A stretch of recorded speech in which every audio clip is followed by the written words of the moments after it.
Unfortunately, last summer we arrested 13 individuals in about 48 hours that were showing up because a mom was selling a 7, 9, and 12-year-old, right? And there were certain individuals that decided, I'm not interested in the 12-year-old. Now, that's common. They didn't even bat an eye at it. And here's the other thing is, the tactical guys that are doing the takedown, they don't sit in the back chatting with these clowns, right? So they don't understand, but when they make the arrest and they take their phone, they were more shocked at how many phones background was them and their daughter or them and their family.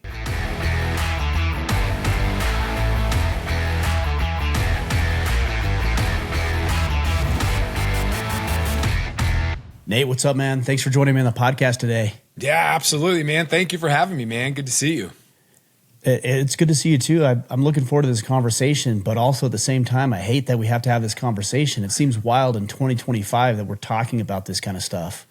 Yeah, you're right. But I will follow that with, it's difficult to have these conversations. It's more difficult to go through them. And so it's important that we do have these conversations. And I'll make it as easy as possible. I'll try to keep this on a low level. I don't want to cause everybody to go to therapy after this conversation. I actually want that. I wish people would wake up. I wish, because look, the reality is that there's tens of millions, if not hundreds of millions of men who talk about fighting against sex trafficking, child abduction. I can't even wrap my brain around it. I probably could if I were to look in the history books, because we weren't maybe as civilized or maybe even righteous or just self-policing as we are currently. But it's just wild to me, especially when I have kids. I have a daughter. I've got 3 boys, obviously not as worried about the boys as I am about my little girl. How is this even possible that we're talking about child sex trafficking? That seems so crazy to me. I know. Well, and you mentioning wrapping your head around it, I hope we never do wrap our head around it. The conversation between adults and children and united by sex should never wrap our head around that ever. And that's what makes it difficult. Our brain can't actually connect that. So, it is a difficult topic. I also think that we shouldn't just pass over boys. And I think that it's important to educate, as fathers, how do boys treat girls? We see tons of boys asking girls to send them nude photos, and that's exploitation. And so it may not be that your son's going to be the victim of it, but your son might potentially be the one that's kind of leading that behavior. Not saying your son specifically, our sons in general, boys in general, you know? And so, there's a lot to unpack, but it is shocking that we have to have this conversation. And I do have ideas of why we're there and things that have probably progressed, all this that's occurring this day and age, But like you said, it's been going on a long time. If I had to guess, without being in the world that you are, it's just a proliferation of sexual exploitation. I mean, we're talking about pornography and basically that's it. Pornography and the sexualization of modern culture, whether it's entertainment or media or whatever it might be. I actually had a really good conversation with one of my boys just the other day, and I said, hey, let's talk about pornography for a minute. Yeah. And we talked about it, and I said, what do you know about it? Have you seen it? And are you exposed to it? Are you wrestling with it? He's about that age that I was when I was introduced to pornography, but it was magazines for me, not this. Right. And I think that's one of the bigger challenges. But I said, do you know why that's so bad? He's like, no, not really. And he wasn't being combative. He just didn't understand. And I said, well, part of it is that it literally rewires your brain. We have studies that show that it rewires your brain to start thinking about women from an objective standpoint, that they are an object and no longer a human being that has emotions and desires and dreams.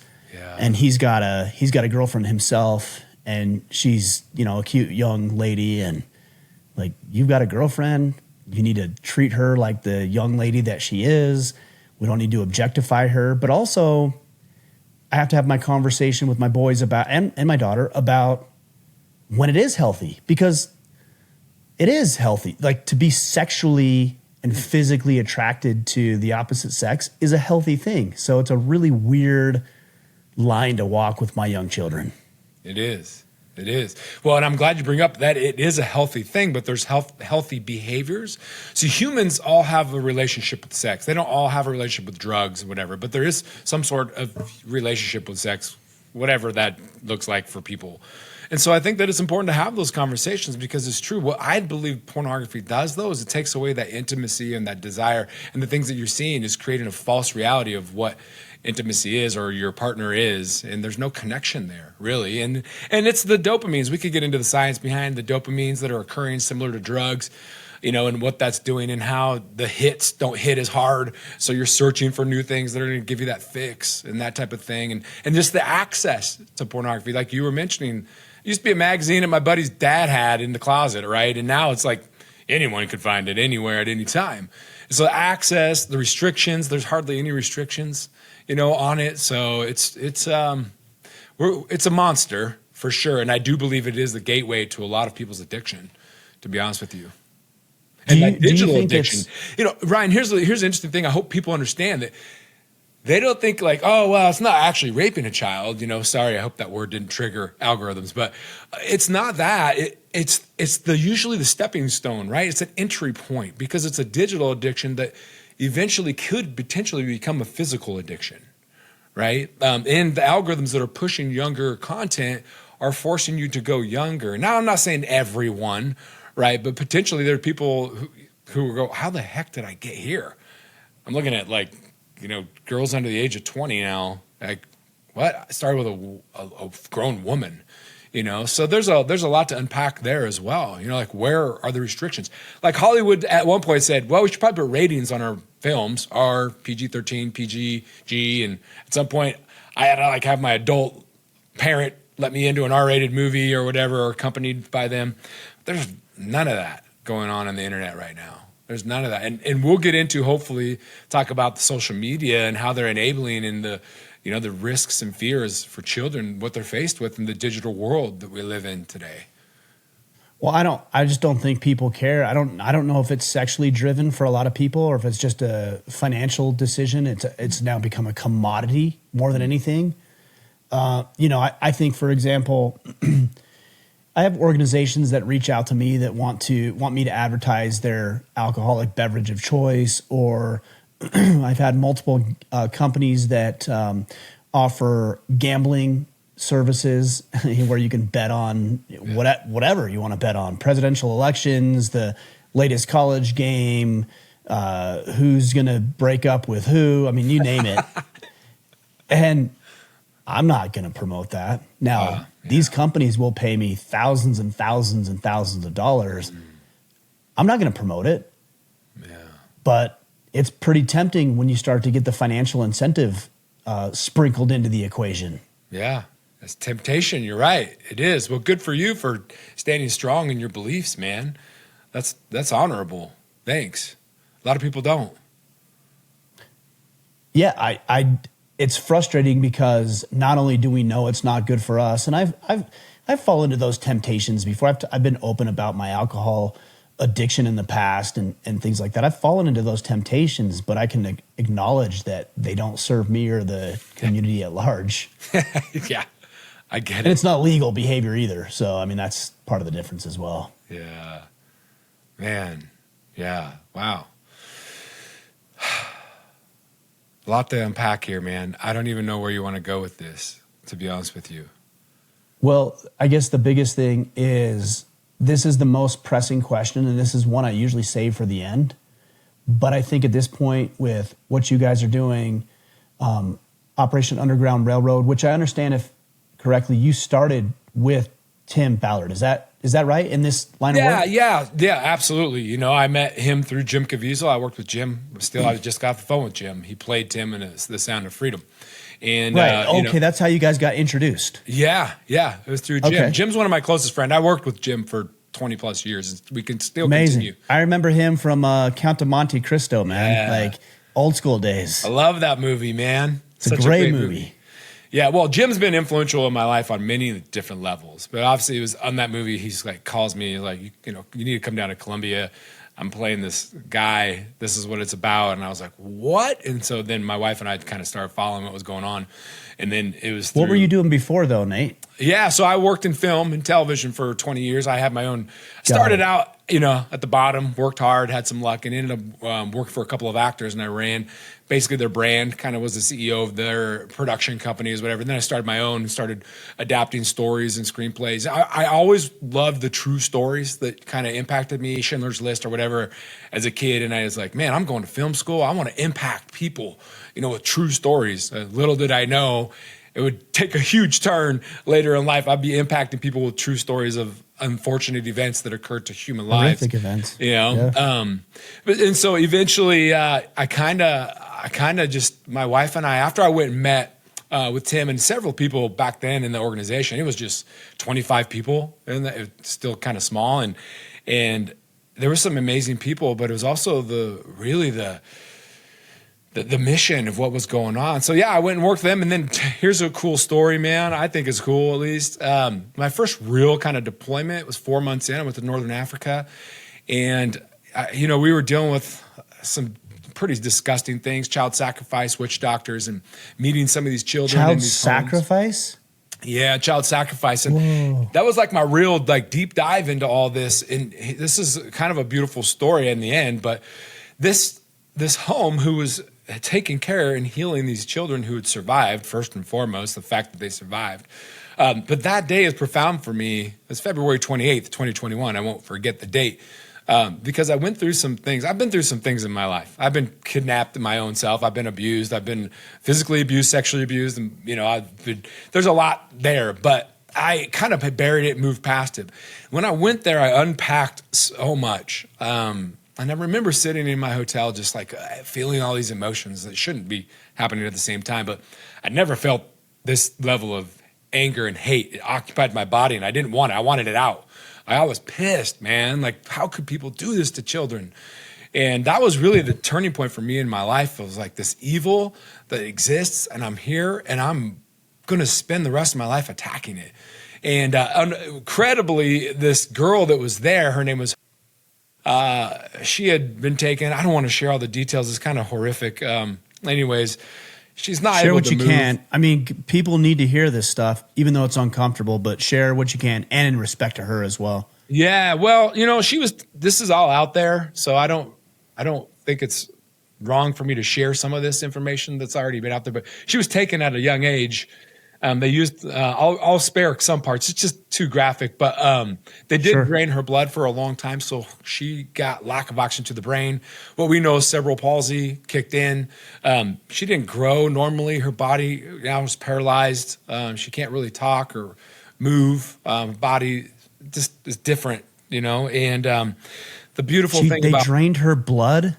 Yeah. Is that a common practice to inebriate, for lack of a better term, the victims? Well, part of it, they think it brings goodwill in these countries. It brings some kind of benefit to them, maybe good luck or fortune or whatever it may be. It's a hocus pocus, man. It really, truly is. Are they consuming their blood?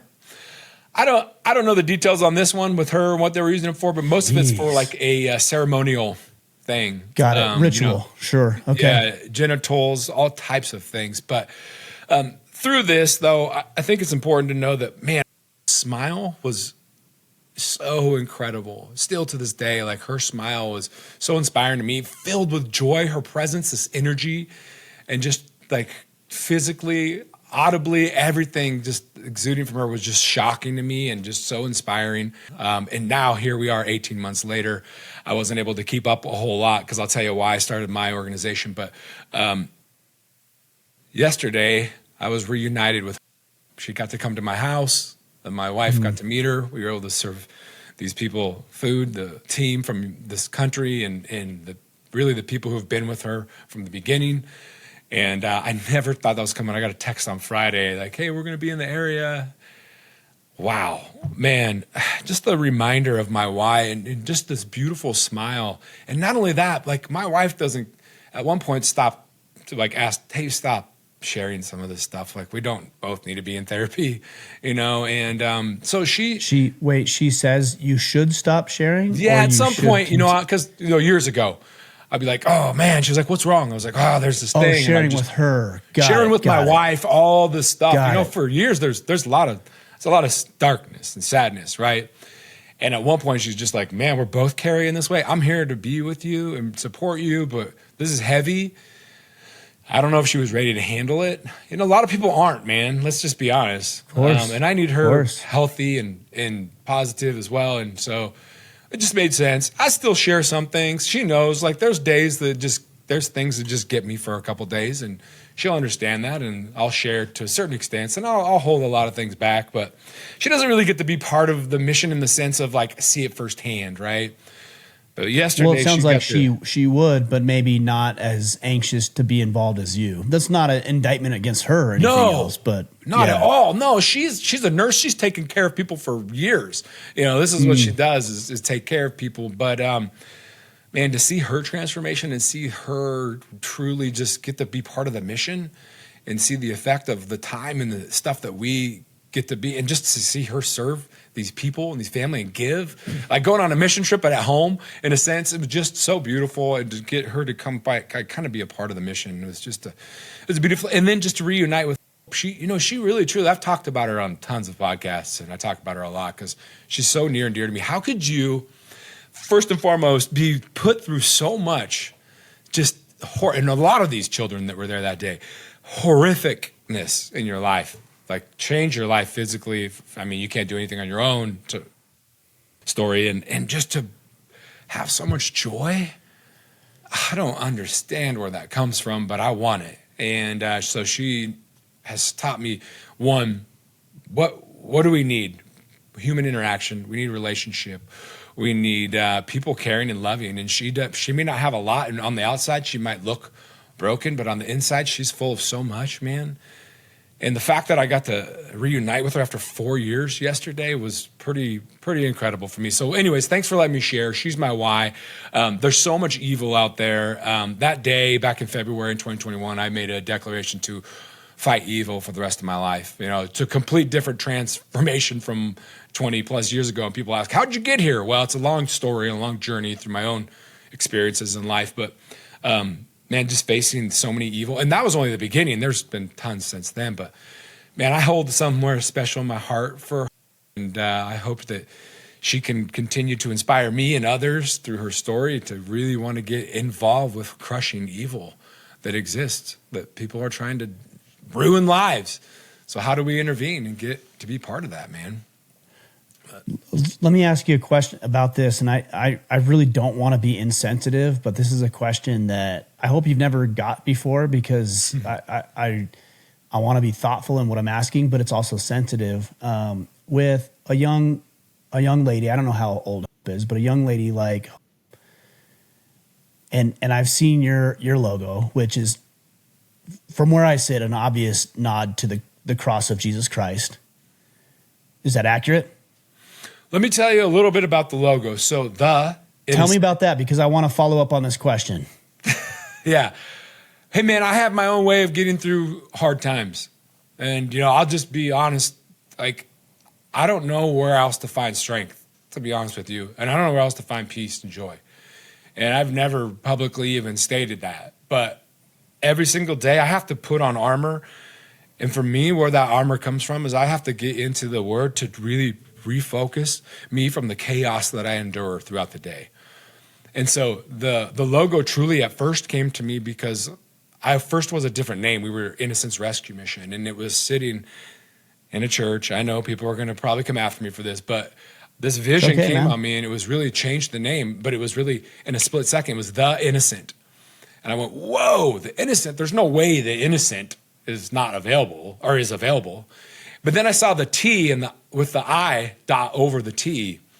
And I literally saw the logo. Like I literally saw that logo. I was like, oh, that's cool.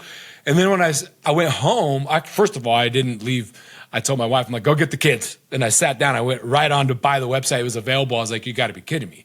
It's theinnocent.org. Isn't that such a great feeling when you have this idea and you go on and it's available? I've got like 1,000 domain names that I own, but yours is significantly more righteous than mine are. So mine are crazy and stupid, and some of them very inappropriate. So you're a better man than I am. Well, look, it wasn't even me, but I'll tell you, this was really kind of a cool part of it. When I went home, I grabbed my kid's Corolla marker and a piece of paper. I was like, I got to kind of draw that thing that I saw. And so I drew it with this marker, and you can even see on our logo, like, it's not a straight line. And when I had designers like trying to make it square and all this, I was like, no, you got to get rid of the perfections. It has to be imperfect, right? But really it came to life, and and I'm not an artistic, like, I don't draw, but that was the first version. That's the same version that we use today. And it really, to me at that point, and my kids said this, they're like, hey, that looks like a kid. And I was like, you're absolutely right. It does look like a child. You know, this little image is like a little child. And that's truly who we're here to work for, is the innocent. And so when I say, oh, hey, I'm Nate with the innocent, I work for the innocent, it's not an organization that I work for. It's actually the innocent children. And I could go on about, you know, our mission is to protect and preserve the innocence of children in the United States. I see in my own children, and I'm sure you do too, what is innocence? You know, like, we have to start looking at what is that, and then seeing it in our children. It's this amazing, beautiful trust in things, and this belief, the sense of wonder. I see it in my kids all the time, you know, and they're just curious or wonder. They'll believe anything, and they haven't been betrayed and hurt. They don't carry baggage with them. And I think that as a commodity, that innocence is probably the most precious gem, or, you know, our commodity on the planet. And what are we doing to preserve it? We're preserving national parks and all these monuments and certain things, but you know, when are we going to start prioritizing our children? And it's not just our children, it's the innocence of our children. And so I love that you asked me about that. And I have never been asked. I might have been asked like in passing, or just like on a Zoom call, but never publicly. But I'm pretty proud of that, because it just came to me, man. Really, it really just, and people, when they ask me whatever, I just say, well, the I, innocent. But here's another cool thing. The T, the I and the T is really, the T is the beginning and the end, and the I is right in the middle. And for whatever that means, I don't know. But there's so many different significant things. I don't think that I really thought about like Jesus on the cross. Maybe there was a moment where it was like symbolized the cross, and people have come like asked me like, "What is that, a cross?" I was like, "No, actually, I got rid of Innocence Rescue Mission because people were confused me with some sort of a religious affiliation, which we're not." You know? Yeah. And so, and the rescue was part of the name, and they're like, everything became about a rescue, and we're not solely about a rescue. We're about preventative. And so not even about arrests, but how do we increase conviction rates in sentencing? We're going into law enforcement and teaching them how to build the best cases. And now we're going into the people and educating them and equipping them, and how are they going to be loud in the voices and hold people accountable in office. And there's a lot more coming from all of it.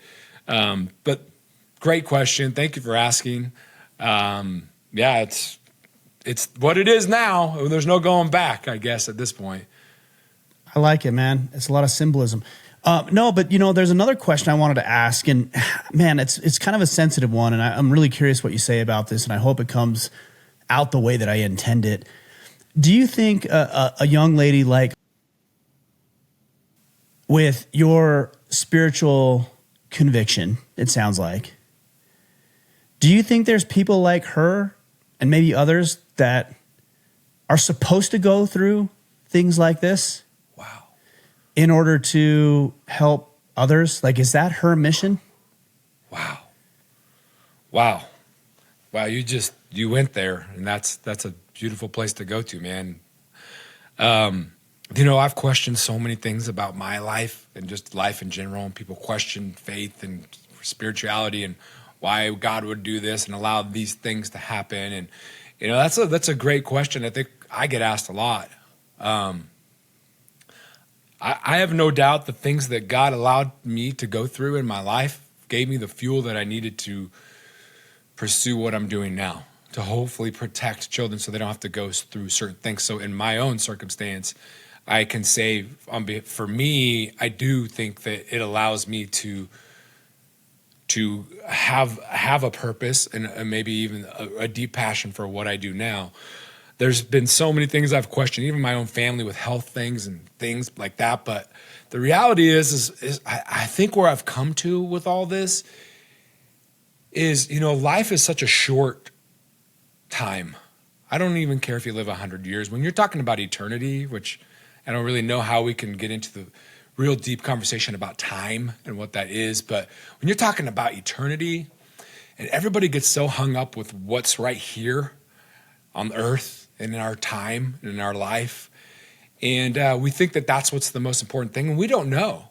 I don't know. Personally, can believe certain things, but I hope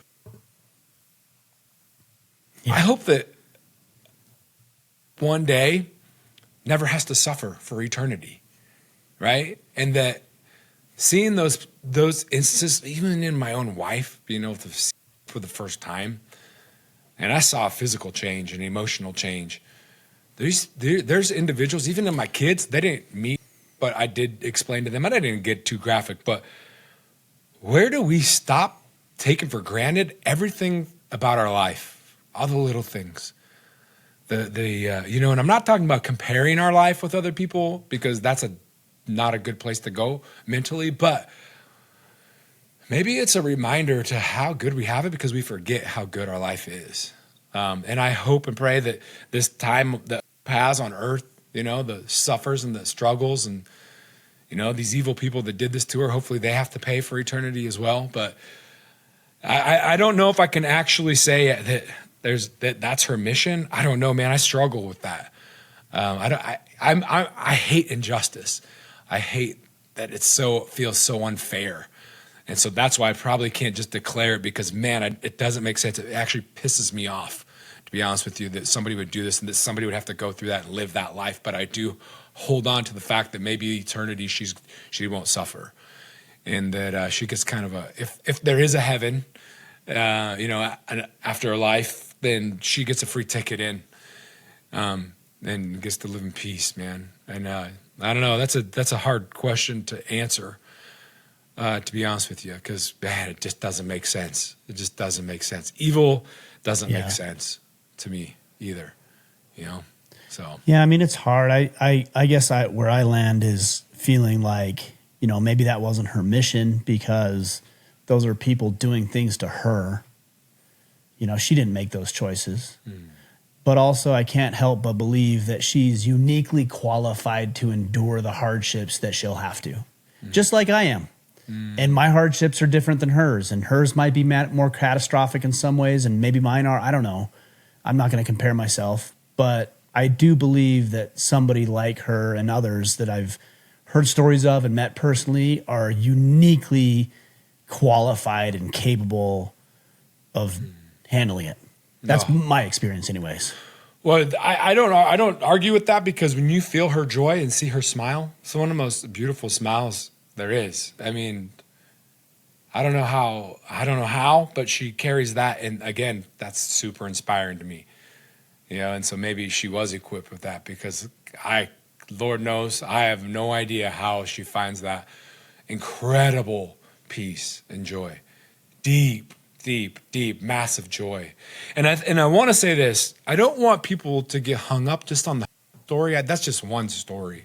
Sure, it's impacted me, and I love her, and I love that whole thing. I want to continue to support her, but there's so many kids. She just represents one of those many that are out there. And I said to her yesterday whether she could comprehend or understand, and I said to the team, like, because of her, I don't know what I'll be able to do, and we don't even try to care about stats, to be honest with you. But I hope that I can make impact. I hope I can protect more children. I hope I can crush more evil because of the impact she's made on my life, because she has. And if that was, I know she doesn't care about that, but if that was, what she had to, play a small part in my life to be able to focus me on a mission, then maybe that was part of the plan. It still doesn't feel right. It still doesn't make sense, but I'm going to do what I got to do. And, I'm not going to stop. And she's part of that, man. If I get bad thoughts and I get defeated and I get just beat down, all I have to do is picture that face you know, and there's no, I mean, it's almost instant. It's almost instant that changes the feeling inside from hate, anger to joy. Like it just transfers. I don't know how to explain it, man. Oh, she's just so cool. This is so cool. I just feel honored to be a part of it, man. I think you explained it well, actually. I do want to ask and maybe shift gears a little bit here and come back to it, but I want to take a side street for a second. I know there's a lot of men who are listening to this podcast and love what we're doing and love what you're doing and really resonate with the mission. But I also know there's a lot of deeply unsatisfied men out there. Maybe they're in dead-end jobs. Maybe they're not happy with the relationship. Their career isn't going as they thought it would 10, 15, 20 years ago. And they have this idea. And it's not to start the innocent. It's just to start a side business doing welding or web design or do some mechanical work on the side, like photography, whatever, name it. And they're afraid to do it because they've got a job and they've got responsibilities and they've got a mortgage and they've got kids and a wife and they've got all this stuff. You did too. I want to know about that, where you had this calling, you felt it, you believed in it. And I think it's easy to gloss over and say, well, yeah, you just felt it and then he did it. I'm like, well, hold on. There's a whole other slew of chapters that happened between here's what I was doing, here's what I felt, and here's what I'm doing now. Yeah. And I want to hear that story because there's a lot of guys in your boat depending on what they want to do moving forward with their lives. Well, first, I think you mentioned fear. And fear is usually a common denominator when it comes to stopping people from doing anything. And then there's courage, which is in the face of fear, you do it anyways. There's so much comfort going on in the world right now. We want to be comfortable. We don't want to step outside. We don't, everything's, look at Amazon, makes it easy for you to not have to go to the store. You can order in the comfort of your own home. I think we get wrapped up so much in the comforts of life that we don't push ourselves. And actually, I've known this because I've traveled for 20 plus years to 50 countries and lived in foreign countries. I know like being uncomfortable is where I grew the most. And I would say that to anybody who's out there potentially exploring the possibility is you may not know what's possible because you may, and this happened with me too, you may have a direction that you think you want to go, but you think might be impossible. And you start taking those steps, you actually start going into another area that your brain couldn't even fathom or comprehend to even come up with an idea. And it becomes even better than what you thought. But what is the risk versus reward?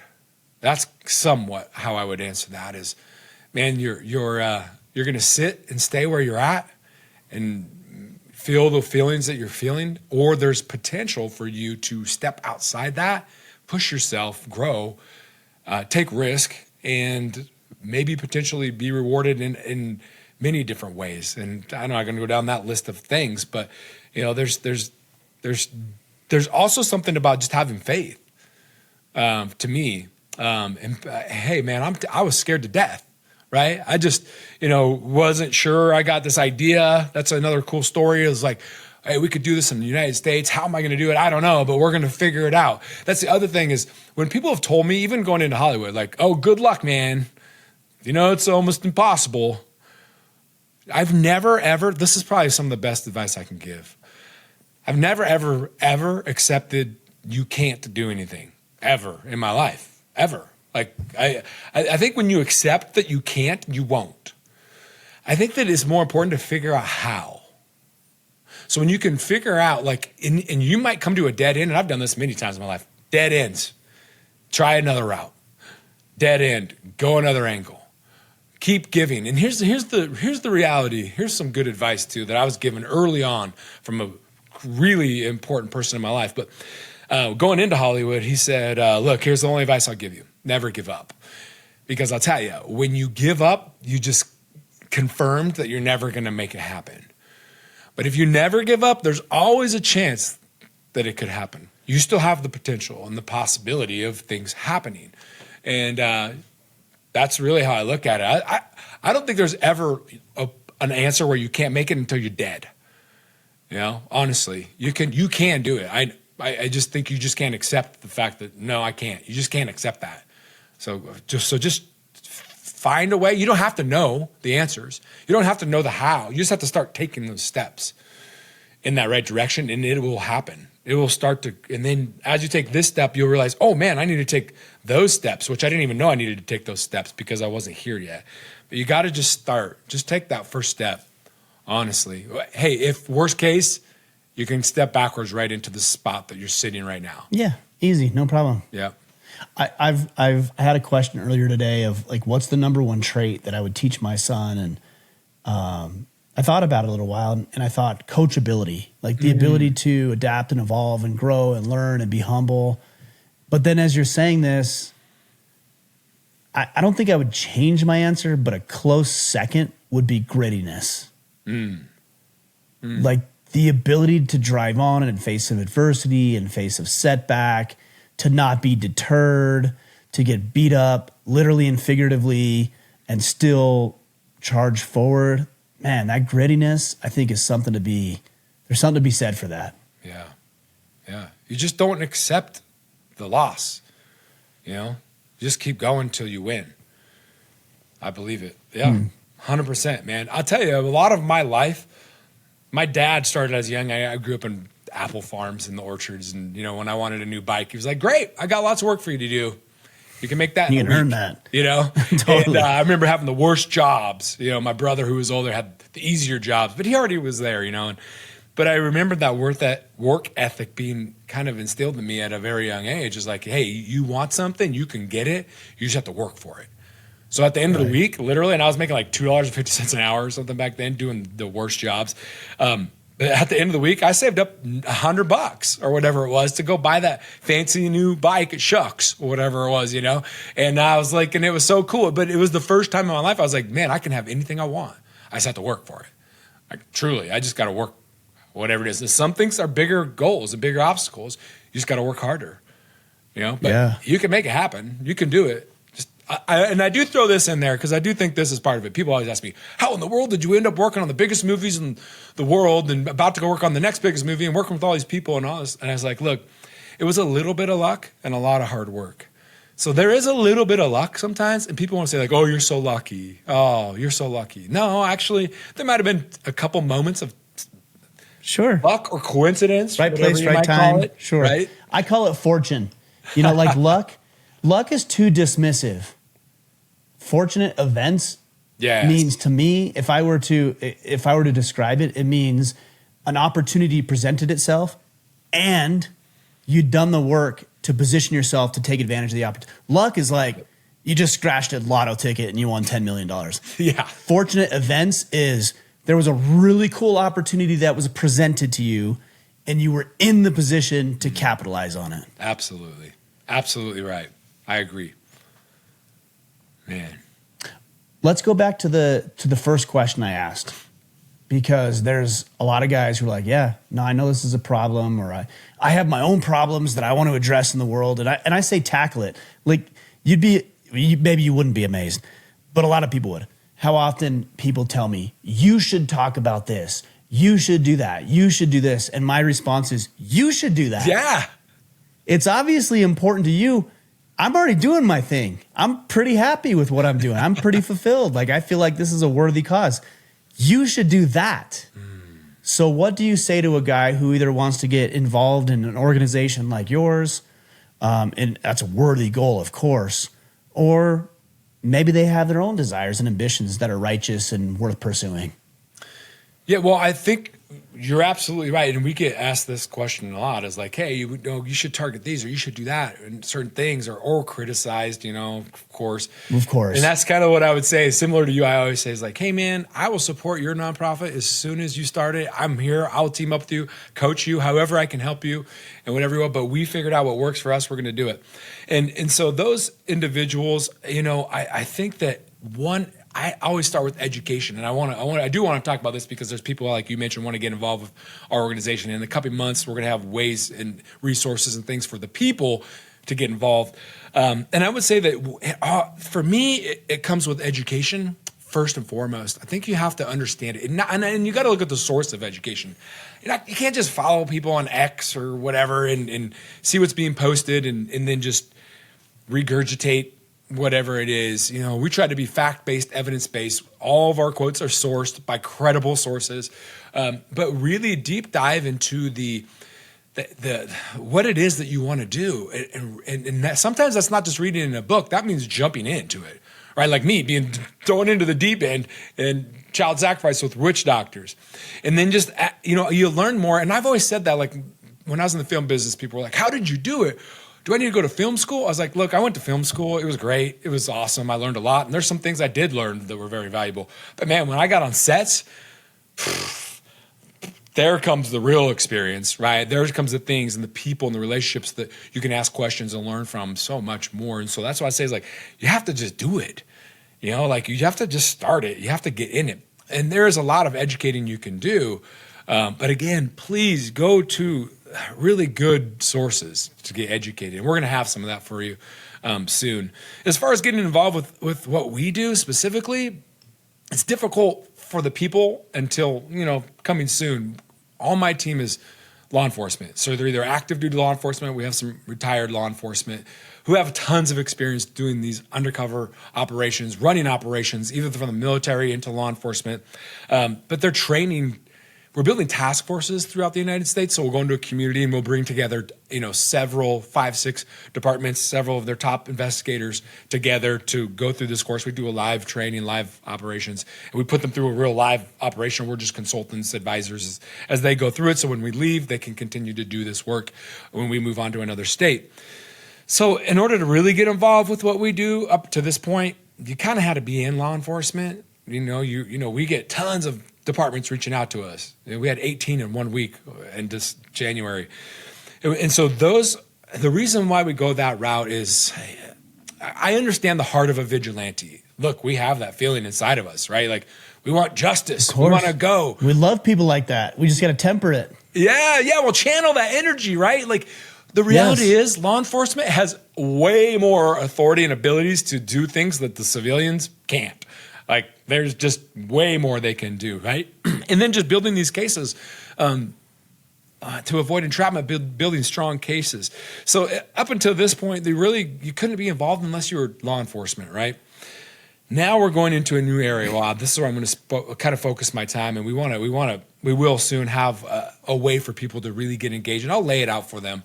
But again, it goes back to education. How do you get qualified education so that you're aware, and then how do you kind of spearhead in your community these efforts? And then instead of doing a 5K, show up to your city council where actual change and impact can be made, right? By the leaders that you elected. And if they're not prioritizing children, you should consider maybe not reelecting them, and you should kind of look at their track record. Running yourself.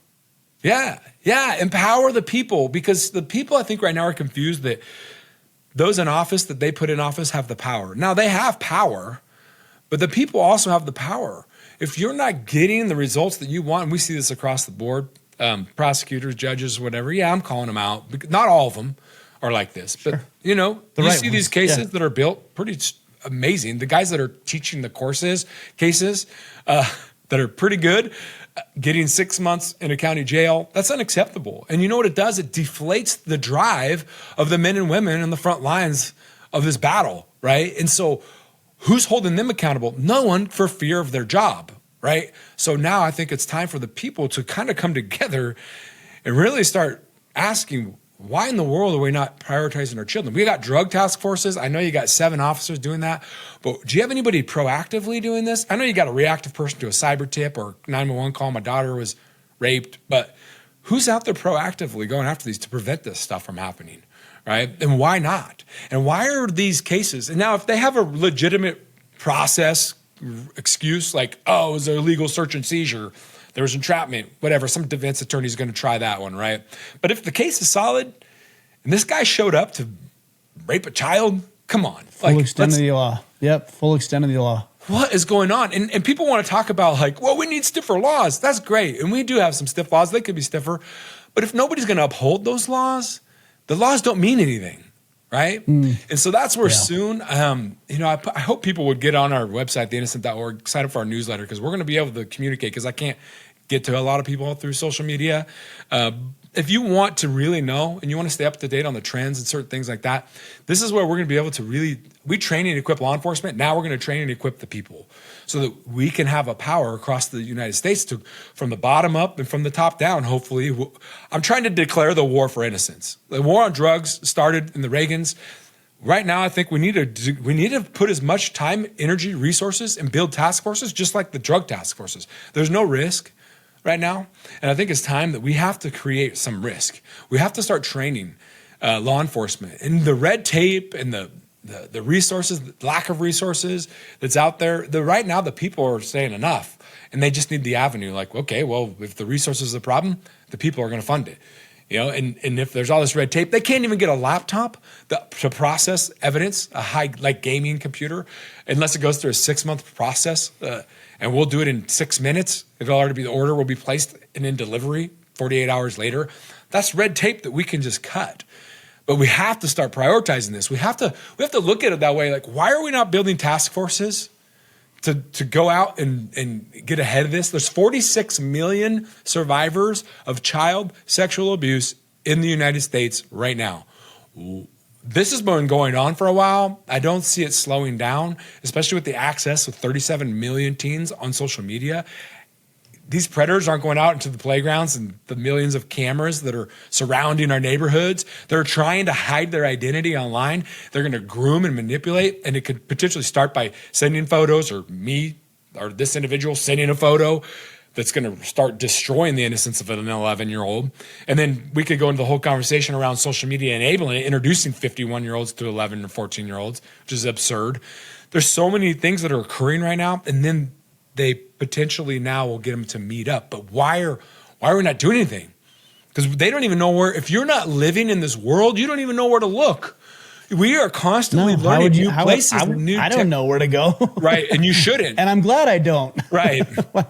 If you're not doing this work constantly, we're learning from these guys. Sometimes they'll be like, hey, let's jump over to here. Oh, how did you find this? So I was like, oh, have you been on so-and-so? Hey, there's a sub whatever here. And if you're not living in this constantly, you're not up to date with the trends. And you have to have somebody. Basically, this is all they do. They don't do fraud, which none of them want to. And I can explain a little bit of that. Cut me off at any time, but I think this is also important. First responders, nurses, paramedics, police officers, firefighters, they approach different circumstances. But whether it's a fire or a car accident, when there's a child involved, it's way more traumatizing to the individual. We know that, right? You're dealing with children. Yeah, makes sense. When you're dealing with children, 100% of your cases deal with children, innocent children that aren't choosing to go out and buy drugs or get involved with gangs and that kind of thing. Like, it's so hard on these men and women. And so eventually in 2026 or maybe a little longer, we want to get a mental wellness program where we come into departments. We have to start taking care of them because the turnover rate, but the divorce rate, suicide rate, alcoholism, all those things, that's a whole nother area that this kind of starts to affect. And I call it like the warfare that's going on out there, because if you aren't in the trenches 24/7, you're not going to be able to make as much progress. But being in those trenches, man, you need a support system around you as well. It's a hard deal to deal with. Even as a grown adult, I can't imagine as a child dealing with some of this stuff. Well, and I even think about, like, with police departments, for example. I've got close friends who are in law enforcement and have since retired from law enforcement. I mean, these guys can't even get their chiefs or their captains to foot the bill for some martial arts training once a week, and it's like, that's literally your job. Yeah. Physical confrontation. And what are you guys talking about? Like, I don't even know technology. Like, I don't even know what you're talking about over how to subdue a potential criminal, let alone now you're talking about creating these additional task force for child exploitation. It seems ass backwards. Yeah. Like, It's crazy to me. Well, that's where the can't top wrap down my needs head to come. around it. They need the funding from the government to prioritize. Well, they have the funding, but we're spending it on dumb stuff, man. Like, is that true or no? Oh, yeah. Well, of course it is. I think if you're not building task forces and prioritizing the training for law enforcement to go hunt predators and traffickers, I'm not saying the other stuff is dumb. I just think your priorities are jacked up. Where are you spending your money? You can't say it, but I'll say it. There's probably 24 cops here in my town, fairly small town, 24 cops, give or take, and they're pulling over soccer moms who are running late to drop their 5-year-old off to soccer. I'm like, bro, I could show you 8 drug houses right now. Like right now, I can just point there, and there. And you're pulling over soccer moms who are going 7 miles over the speed limit on State Street. It's crazy to me. Yeah. It's so backwards. Yeah. Well, and so those street level cops, the level that we're dealing with is the highest level of investigations. So these people are right. They're working. That's they're their doing job, what they need to be doing. Sure, I get it. Right. And I'm not beating those cops up. Like they're doing what they should be doing. I'm beating up the departments. That's what I'm getting after. I get it, but also they need training. School resource officers also need training. They need to be able to identify this. You pull somebody over, and if there's a child in the background that doesn't speak the same language and it doesn't match up that that's your child or whatever, and someone gives you some story, maybe you should start questioning that. Like school resource officers on the front lines inside of schools, like they're usually, if someone's going to report something, it's going to be reported to them or they're going to mention it, they should know what to look for as well. That's what I'm saying. Why are we not prioritizing this? I don't understand it. And I think if the people get loud enough and demand something to be done, maybe they'll take it serious. I hope they will take it seriously. Yeah. And so, yeah, there's gosh, man, it drives me nuts because there's so much that could be done. It's not even like, oh, we got to come up with the idea. We've already figured it out. We're literally going into their neighborhoods. They get accredited hours because you have to, as a law enforcement, take so many hours of training. They didn't even have to take that out of their budget. Now they actually free up their budget inside their training budget. And here's the other thing. They don't have to build and pay for a task force because it's 5 or 6 departments providing 1 or 2 or 3 individuals on a monthly or quarterly basis, because it's really the guys back there on the computer that are building these cases to lead up to arrest day. And oh man, it's so easy to channel and focus and redirect our energy and effort and resources, and then no one's doing it. So I'm hoping. But why is that? Why do you think that? Is it laziness? Is it ignorance? Is it bureaucracy or politics? Because I've talked with several of my friends who, like I said, are in law enforcement and have been for a very long time, and they say once you get to the higher echelons of law enforcement, you're no longer a peacekeeper, a police officer. You are now a politician.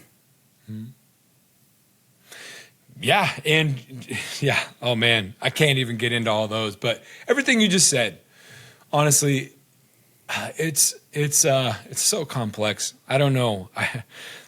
There's a lot to tackle inside that conversation, but it is basically everything that you just said. Like it's all of it. Some probably weigh a little more than others, but we can use the excuse for funding for a certain amount of time, but then you have to fight for the funding. We need this over this. And so I don't know, man. I will say that I want to touch on ignorance, and I deal with this more often than I wish I had to deal with from people who are elected at the highest levels. And I have 2 different cases that are 2 different ways of approaching it and dealing with it. I can literally sit in a room with somebody and say like, hey, this is what we do. It's all free to you. We've already done some investigations. Here's some evidence that we have of how many people hit up our ad in 10 minutes, 24 hours, in 1 week. Here's the conversations we're having, this and that. And I'll get somebody like, it's not happening. And then publicly say, it's not happening. Then I could pull up. So I got to interrupt real quick. You say run an ad. What do you mean by that? Just generally. I don't want to give away any trade secrets, but just generally. There's places that exist that are just pay for sex, right? So sites. And so what we'll do is promote that we're advertising someone is for sale. They're available, so to speak. As a seller of that individual, or as the individual? It's both sometimes, but mostly the work that we're doing when we get into the organized crime, it's somebody. There's two components. One, it's you are selling, whether it's your child, or you could say it's your child, or whatever it may be, or you as a buyer trying to purchase from somebody. But look, I'll tell you, I saw your reaction right there. Unfortunately, last summer we arrested. We didn't. We were part of, and my team was part of a massive ran scenario where we were able to, or they were able to, arrest 13 individuals in about 48 hours that were showing up because a mom was selling a 7, 9, and 12-year-old, right? And there were certain individuals that decided, I'm not interested in the 12-year-old. Now, that's common. They didn't even bat an eye at it. And here's the other thing is, and there's a video that we put out that the tactical guys that are doing the takedown, they don't sit in the back chatting with these clowns, right? So they don't understand. But when they make the arrest and they take their phone, they were more shocked at how many phones background was them and their daughter or them and their family, right? So these are the type of people showing up to these things, right? So the ad is us promoting what's available to the market, so to speak. Got it. So I'll continue the conversations. So this individual continues to say, "Oh no, I hear what you're saying. We're not gonna. This isn't really happening." So I can point to the actual law in the state of under the umbrella. Tip of the umbrella, human trafficking. What falls under? All the statutes, exploitation, voyeurism, you name it, right? Then I can go right to the jail that he oversees, and I could specifically type in Control F, child, search, all the people that have a charge relating to a child. Now, some of them are child abuse or whatever, but you can look at all of them and you can see the people in his jail currently, not previously, right now, that got arrested for these charges underneath the human trafficking laws, statutes.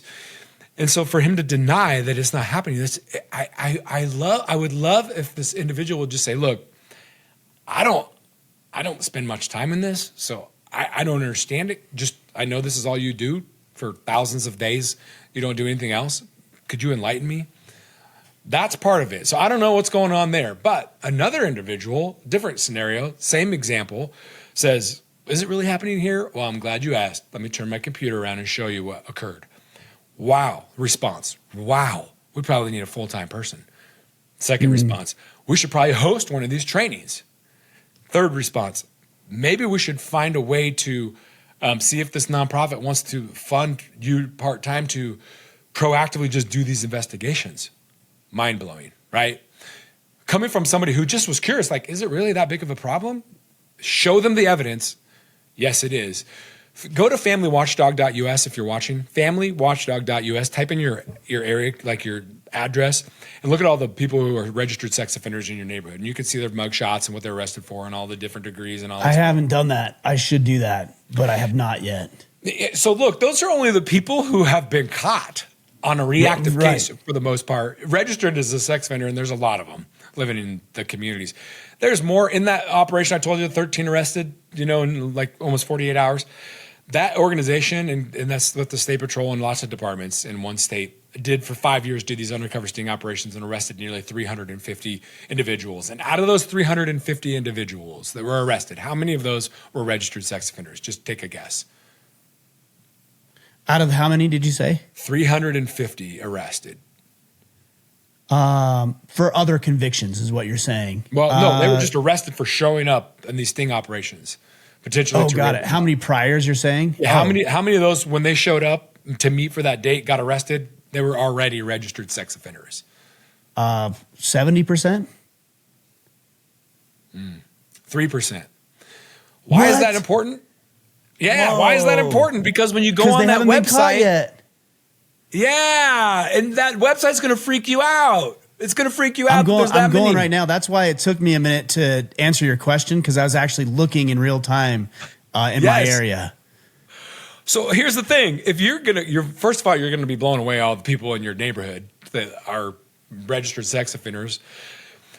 Now you're going to be even more blown away, because if those are the people who hopefully are not in prison and maybe not reoffending or getting smarter, but that might only represent a small portion of the people living that are predators that haven't been caught.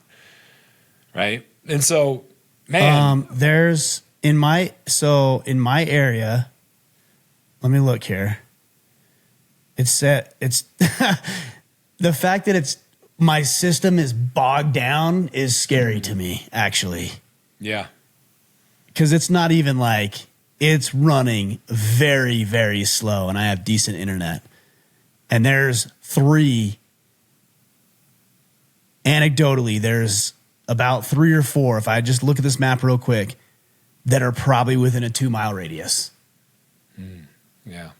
And you're probably, I don't know where you live, but if you go to these small town, southern Utah. Yeah, small town.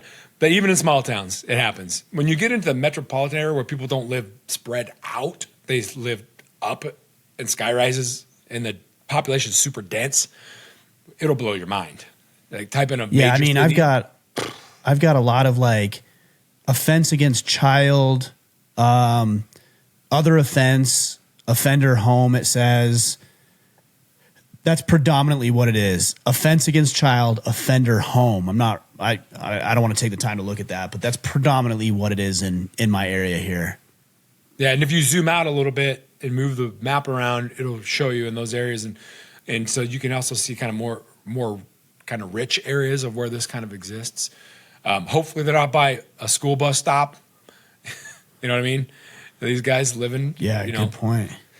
But yeah, so I think educating people, even law enforcement, is part of this whole deal. Going back to the ignorance part, they just don't know. You don't know what you don't know, right? And so it's an opportunity for us to really share with them, like, these are case studies. We were just in Texas, and man, they crushed it. After we left, they just kept going and just kept going. They still keep going.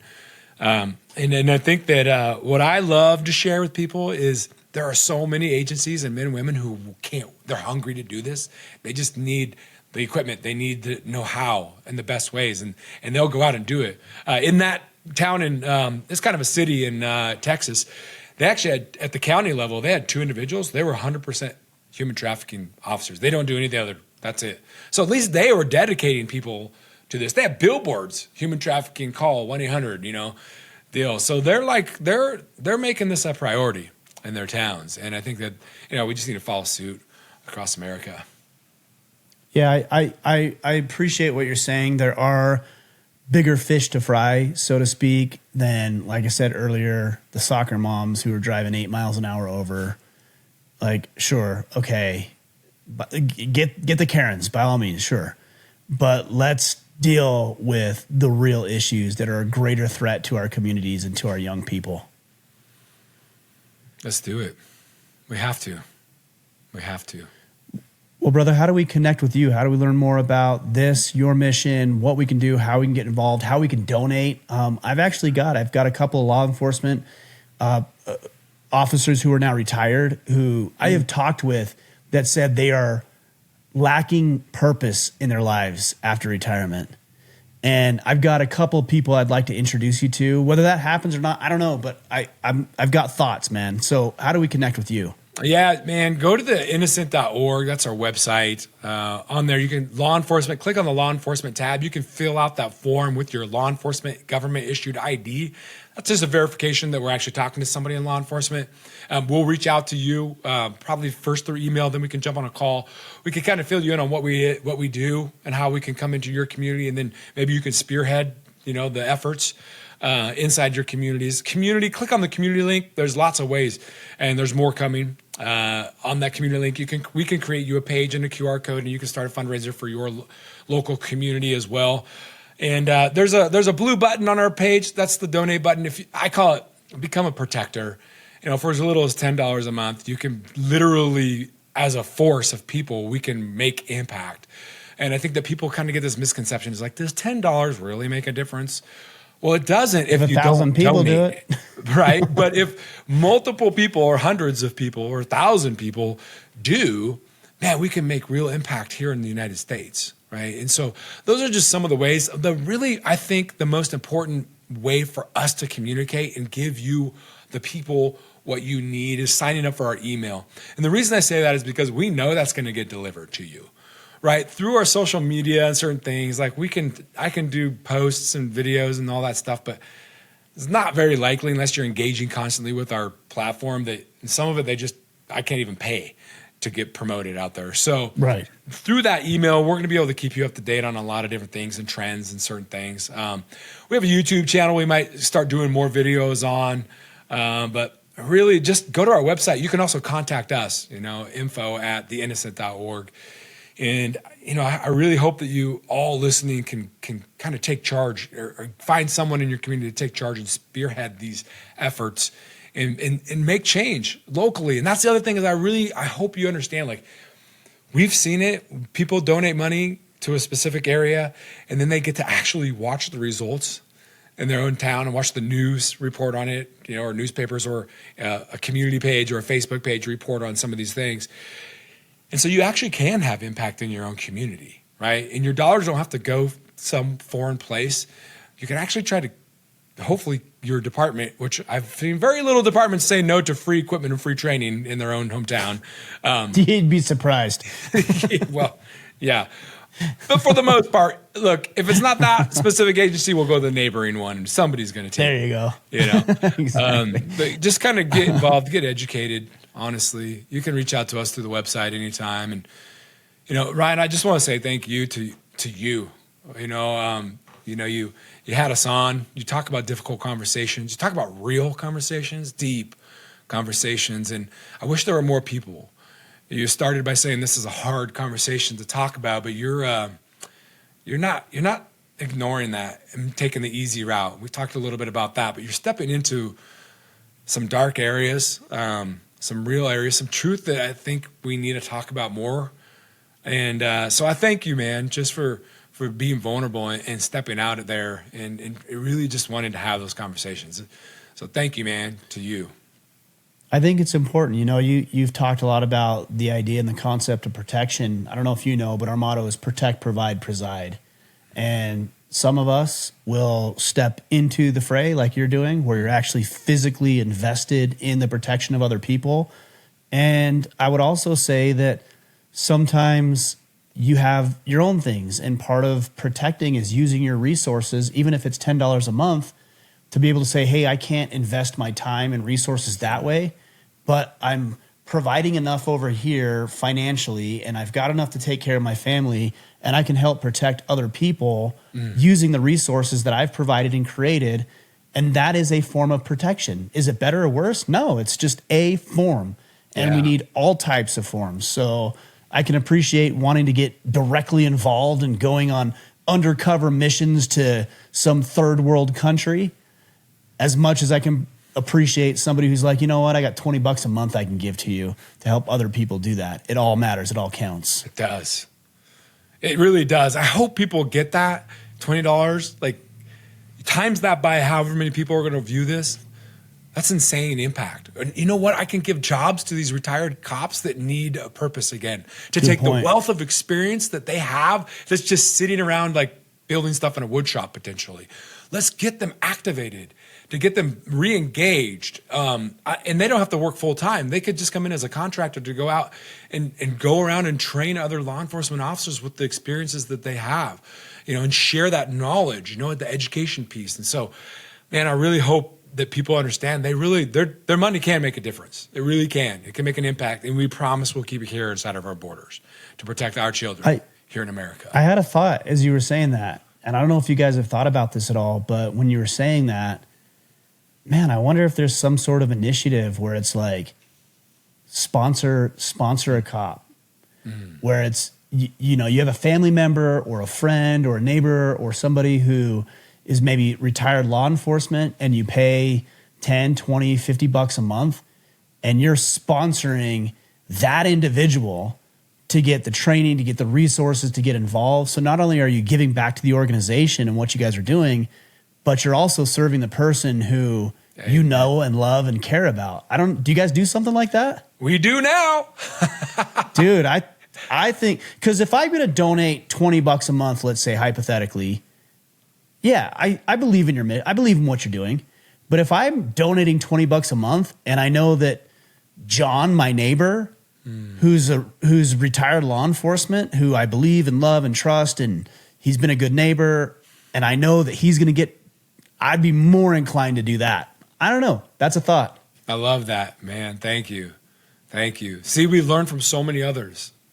I just learned that from you. That's such a great idea. And I agree that people will fund that.